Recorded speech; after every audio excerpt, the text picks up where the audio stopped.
I'm joined now by Neysun Mahboubi in Philadelphia. He's a research scholar for the University of Pennsylvania's Center for the Study of Contemporary China. So I want to get your thoughts on perhaps the biggest takeaways from these meetings in D.C.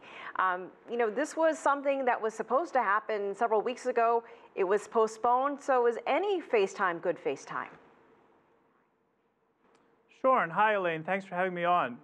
So I would say that one of the biggest dimensions to this meeting is just the personal relationship between Secretary Mattis and Chinese military leaders. In the last few weeks, as the trade tensions have gotten more heated, it's been clear that Secretary Mattis has been trying to lower the temperature, at least on the military-to-military relations, in part through his relationships with Chinese military leaders.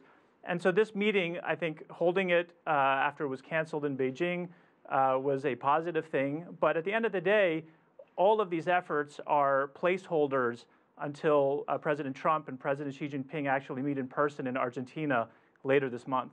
Oh, I want to get to that in just a moment. But, you mentioned the military cooperation. There were several events that were supposed to take place as well between these two countries, these military exercises. They're both in a very heated trade war at the moment. So when you have military conversations, what about when it comes to the South China Sea, which is something they've both witnessed tensions there, as well as what's happening with the DPRK? I mean, what kind of conversations could they have had today? Well, I'm sure they talked about the incident in the South China Sea in late September, where the U.S. warship and the Chinese warship came within 45 yards of one another. The relationship between, or at least the dialogue between the U.S. and North Korea appears to have hit some issues lately. There was just the cancellation of Kim Yong-chol's meeting with Secretary of State Pompeo. So I'm sure that those were both high on the agenda at this meeting yet today. But this is against the backdrop, as you just noted, of increasingly heightened tensions on the trade side, which would not have been a subject of these discussions. You mentioned the G20 summit in Argentina coming up. How much of these meetings the last few days in Washington is in preparation, laying the groundwork for this Trump-Xi meeting on the sidelines of that? One would think that the bulk of that meeting is going to be related to the economic tensions, to the trade war. And so it's unlikely that this meeting had much to do with that. The chief Chinese economic official, Liu He, visited Washington recently and was unable to have the kinds of meetings that he was seeking. I've seen it reported that he's likely to come back to Washington before the meeting between Xi Jinping and President Trump.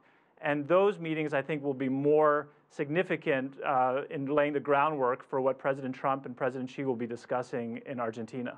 And there was another potential opportunity for Trump to meet with Xi. We have the APEC summit coming up later in Papua New Guinea, but instead Vice President Mike Pence is going instead.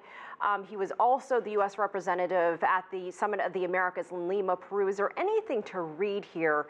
And what message does this send to the international community when you have the Vice President going instead of the U.S. President? Does it say anything about the priorities in the region?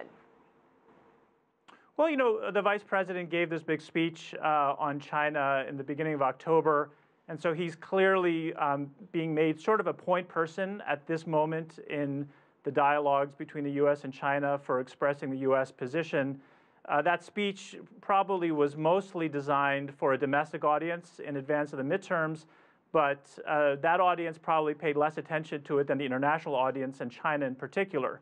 And given that the Chinese audience probably was not very happy with the tone of Vice President Pence's speech, it may seem like a signal that he is the point person for these initial meetings. But in any case, the G20 meeting is not that far off. The meeting between President Trump and President Xi is not that far off.